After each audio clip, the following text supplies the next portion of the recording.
Hi there. It's Ian Wright here. Just wanted to say a little bit of commentary on the course that I was leading last weekend, which was the yearly kind of meet-up 3-day course for postgraduate osteopaths studying a diploma in pediatric osteopathy.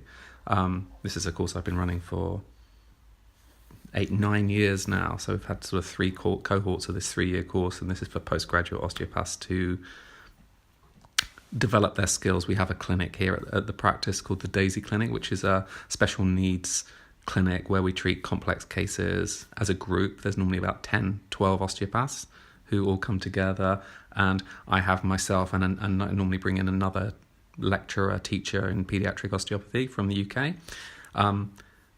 On this weekend course, there were 3 of us teaching actually, which was very nice. And I just wanted to comment on one of the lectures that was given about breastfeeding, because it's a really important subject and it's not talked about enough, and it should be talked about the entire time because it's a no-brainer. Whether or not to breastfeed is a no-brainer because there is so much increased evidence of the benefits to baby, to mother, to a whole ream of things. And I just want to go through some of the basic, simple areas. There's a lot of research coming out about the effects and the positive effects on the baby's immune system. Because the mother's immune system is getting a direct contact to the baby's immune system, you're getting the experience and the skill that's been based on a lifetime of function of the mother's immune system straight away. You don't get that with formula milks, no matter what they have in them. Interestingly, they're saying now that actually breast milk varies with each feed. There's a feedback system from the baby where the mother, say for example, the baby's got a cold, there will be a different immune content of actually some of the white blood cells, etc., in the mother's milk to help fight whatever infection, or if there's a sense that if the body picks up that they're low in certain mineral, there will be a greater passage of mineral. It's like it is an incredibly complicated system of feedback which tailors each feed to the baby. It's astonishing. It's absolutely astonishing. And they're only just starting to get some sort of sense of this. Very, very important also in what everybody's talking about these days is the gut biome. The biome is the bacterial makeup of the gut, and they're shown that actually this is the most important process in terms of metabolism, digestion, gathering up nutrition, and immune function is probably the most important thing in our whole bodies, actually, overall. And, we have 2 kilograms of bacteria in our gut as adults. This biome development in babies that are breastfed is absolutely 100% different than that in bottle-fed babies. So they have this fantastic greater start. The research in immune system, allergies decreased, asthma chances decreased, obesity down by 30% on average, type 1 diabetes down by 30%. They're linking it with a possible type 1 diabetes. They're linking with a possible reaction to something in cow's milk called beta-lactoglobulin, which seems to possibly stimulate an immune response in the body, which can get crossed over into the pancreas and have an effect on the pancreatic function. But this cow's milk reactivity possibility will also give you asthma. It will give you eczema. All these kind of immune system reactions that you don't actually necessarily get if you're breastfeeding. So there is a clear decrease in things like colic, reflux are improved. The incidence of celiac disease is reduced by 52% in babies who've been breastfed.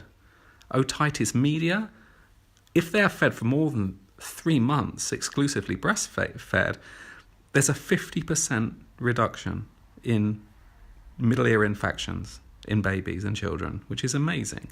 In the first year, there is a 72% reduction in lower respiratory tract infections, a 64% reduction in gastrointestinal infections. These are huge figures, really. But also, another very important side of it is this skin-to-skin contact. When a baby's breastfeeding, they will be looking up into mother's eyes, and that provides a beautiful oxytocin reaction in both mother and baby, which has this huge cascade in our bodies, which produces a bigger nurturing and a social support response within our brains. It's physiologically real. So the eye contact and the skin-to-skin contact has been proven to be the best situation for, of course, emotional development. But also, breastfeeding, because of the immune stuff, possibly because of the oxytocin reactions, has been shown to aid neurodevelopment. So optimal neurodevelopmental issues, especially in premature babies who can have compromise. If premature babies are breastfed, their neurodevelopmental issues are minimalized. It's very, very clear research on that. It's amazing, really. The other thing that people never talk about is breastfeeding's cheaper. So it's fantastic, and obviously in the developing world, but it still costs a fortune to have to buy all these substitute milks. I was just testing a milk for a mother on a baby, just to see if the baby could handle the lactose. And I was looking at the carton of it, and it clearly says that, this is if you can't breastfeed. They have to say that on there now, because everybody knows that actually this is a substitute for breastfeeding, and breastfeeding is even the best, and they have to say this. The interesting thing also is it has a huge positive effect on the mothers. The most obvious is the contractions of the uterus when you're breastfeeding will bring the uterus back into shape, allow your body to realign and to heal quicker. But there's other important benefits, health benefits, which have improved. A reduced incidence in rheumatoid arthritis, hypertension, cardiac issues, high cholesterol, a 24% decrease in breast cancer, and other cancers too. So this is in a mum who's breastfed, so that has an optimal response on the mother's body as well.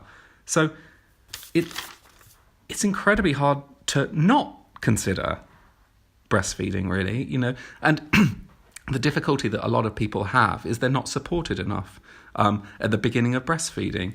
There's an awful lot of babies that we see in the clinic that the mother tries to breastfeed, and they can't. They're having great feeding difficulties, and the baby's pulling at the nipple and not feeding correctly.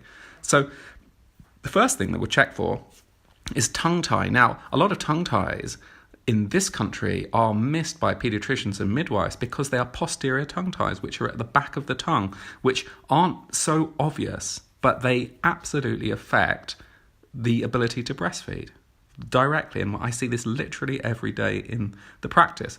Another massive issue is a lot of babies have depressed mandibles. Their jaw is locked backwards a little bit because of being kind of caught and squished pre-birth in the mother's uterus. Now, when the jaw's locked, they can't open it, because if you see a baby breastfeeding and latching correctly, the breast goes right in to the back of the mouth. Actually, you're not pulling away at the nipple. The breast is right back. But their jaw has to be wide open in order to take in the breast and allow that movement, that lovely rhythmic movement of breastfeeding, which in itself helps with development of the palate and with the sinuses. So everything connects up and works beautifully well together. The problem is if there's difficulty in the first few days with feeding, latching, and all that kind of stuff, it's very tempting. And even in hospital, the midwife say, "Oh, we'll just give them a bottle or two, just because you're tired and things like that." Well, actually, breastfeeding is actually going to help mum, pull herself together. It's very important to keep this flow and this rhythm. and this connection. So the whole situation is absolutely vital, and we need breastfeeding consultants. We need those people out there right on hand to help people with difficulties. We need to be checking babies for posterior tongue tie. We need to be looking at the babies osteopathically to look at the function of their head, neck, possible feeding difficulty issues, reflux issues which can cause problems, mechanics of their jaw for really getting that mouth open to feed. There's a thousand things that we will all check to see what could be causing any feeding difficulty issue or reflux or colic. That's what I spend a lot of every day doing. Anyway, this is a huge subject. This is just a little introduction. Be well.